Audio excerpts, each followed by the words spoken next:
Hello friends, Shastri's ಕಿಚನ್ಗೆ ಸ್ವಾಗತ. ಇವತ್ತು ನಾನೊಂದು ಹೆಲ್ದಿ ಆದಂಥ ದೋಸೆ ಐಟಮ್ ಮಾಡ್ತಾಯಿದ್ದೀನಿ. ರಾಗಿ ಆನಿಯನ್ ದೋಸೆ. ಇದು ತುಂಬಾ ಟೇಸ್ಟಿ ಇರುತ್ತೆ ಮತ್ತು ಹೆಲ್ತ್ಗೂ ತುಂಬ ಒಳ್ಳೆಯದು. ರಾಗಿ ರೊಟ್ಟಿ ಅಥವಾ ರಾಗಿ ಮುದ್ದೆ ಬೇಜಾರಾದಾಗ ಈ ಥರ ರಾಗಿ ದೋಸೆನೂ ಮಾಡ್ಕೊಂಡು ತಿನ್ಬೋದು. ಇದು ಮಾಡೋದು ತುಂಬಾ ಸಿಂಪಲ್ಲು. ಬನ್ನಿ ಈ ರೆಸಿಪಿನ ಮಾಡೋದು ಹೇಗೆ ಅಂತ ನೋಡೋಣ. ರಾಗಿ ಆನಿಯನ್ ದೋಸೆ ಮಾಡೋದಕ್ಕೆ ನಾನು 2 ಕಪ್ಪಷ್ಟು ರಾಗಿ ಹಿಟ್ಟು ತಗೊಂಡಿದ್ದೀನಿ. ಈಗ ಇದಕ್ಕೆ 1 ಕಪ್ಪಷ್ಟು ಮೊಸರು ಸೇರಿಸ್ಬಿಟ್ಟು ಇದನ್ನು ಚೆನ್ನಾಗಿ ಮಿಕ್ಸ್ ಮಾಡ್ಕೊಳ್ತೀನಿ. ಮೊಸರು ಸ್ವಲ್ಪ ಹುಳಿ ಇದ್ದರೆ ಟೇಸ್ಟ್ ಚೆನ್ನಾಗಿ ಬರುತ್ತೆ. ಸೊ ಈಗ ಇದನ್ನು ಚೆನ್ನಾಗಿ ಮಿಕ್ಸ್ ಮಾಡ್ಕೊಳ್ಳೋಣ.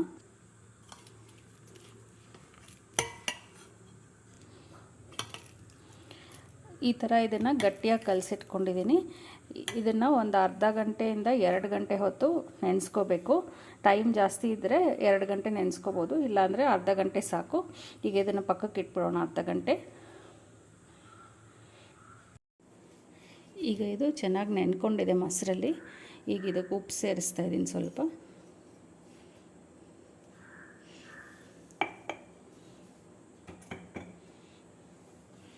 ಸ್ವಲ್ಪ ನೀರು ಹಾಕ್ಬಿಟ್ಟು ಇದನ್ನು ದೋಸೆ ಹಿಟ್ಟು ಕನ್ಸಿಸ್ಟೆನ್ಸಿಗೆ ರೆಡಿ ಮಾಡ್ಕೊಳ್ಳೋಣ.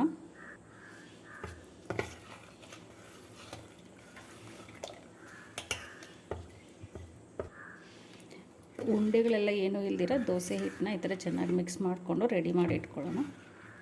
ಈ ಕನ್ಸಿಸ್ಟೆನ್ಸಿ ಇದ್ದರೆ ಸಾಕು. ಉಂಡೆಗಳೇನೂ ಇರ್ಬೋದು, ಚೆನ್ನಾಗಿ ಮಿಕ್ಸ್ ಮಾಡ್ಕೋಬೇಕು.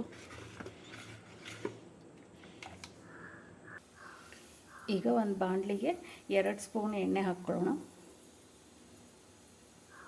ಎಣ್ಣೆ ಸ್ವಲ್ಪ ಚೆನ್ನಾಗಿ ಬಿಸಿ ಆಗಲಿ.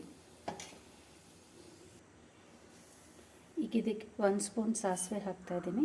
ಸಾಸಿವೆ ಸ್ವಲ್ಪ ಸಿಡೀಲಿ. ಈಗ ಇದಕ್ಕೆ ಸ್ವಲ್ಪ ಇಂಗು, 1-2 ಹಸಿಮೆಣಸಿನ್ಕಾಯಿ ಸಣ್ಣದಾಗಿ ಹೆಚ್ಚಿಟ್ಕೊಂಡಿರೋದು, ಮತ್ತು ಸ್ವಲ್ಪ ಕರಿಬೇವು, ಸಣ್ಣದಾಗಿ ಹೆಚ್ಚಿಟ್ಕೊಂಡಿರೋ ಈರುಳ್ಳಿ 2. ಈಗ ಇದನ್ನು ಚೆನ್ನಾಗಿ ಬಾಡಿಸ್ಕೊಳ್ಳೋಣ.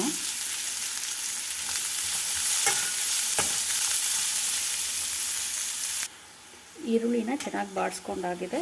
ಈಗ ಇದನ್ನು ಸ್ವಲ್ಪ ತಣ್ಣಗಾಗೋದಕ್ಕೆ ಬಿಡೋಣ. ಈಗ ಇದು ತಣ್ಣಗಾಗಿದೆ. ಇದನ್ನು ದೋಸೆ ಹಿಟ್ಟಿಗೆ ಮಿಕ್ಸ್ ಮಾಡ್ಕೊಂಡ್ಬಿಡ್ತೀನಿ.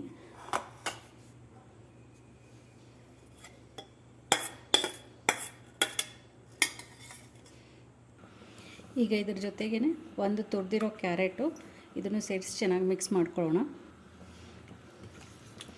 ಈಗ ದೋಸೆ ಹಿಟ್ಟು ಸ್ವಲ್ಪ ಗಟ್ಟಿಯಾಗಿದೆ. ಇದಕ್ಕೆ ಒಂದು ಸ್ವಲ್ಪ ನೀರು ಹಾಕ್ಕೊಳ್ಳೋಣ, ಒಂದು ಅರ್ಧ ಕಪ್ಪಷ್ಟು. ಇದನ್ನು ಚೆನ್ನಾಗಿ ಮಿಕ್ಸ್ ಮಾಡ್ಕೊಳ್ಳೋಣ.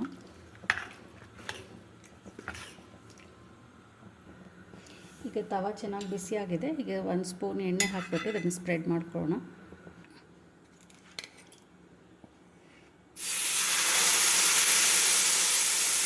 ಇದನ್ನು ಚೆನ್ನಾಗಿ ನೀಟಾಗಿ ಸ್ಪ್ರೆಡ್ ಮಾಡ್ಕೊಳ್ಳೋಣ.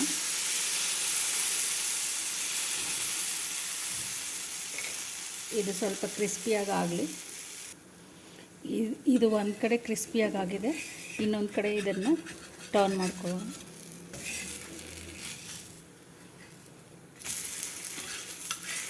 ಈ ಕಡೆನೂ ಇದನ್ನು ಚೆನ್ನಾಗಿ ರೋಸ್ಟ್ ಮಾಡ್ಕೊಳ್ಳೋಣ. ಈಗ ಇದು 2 ಕಡೆ ಚೆನ್ನಾಗಿ ರೋಸ್ಟ್ ಆಗಿದೆ. ಈಗ ಇದನ್ನು ತೆಕ್ಕೊಂಬಿಡೋಣ.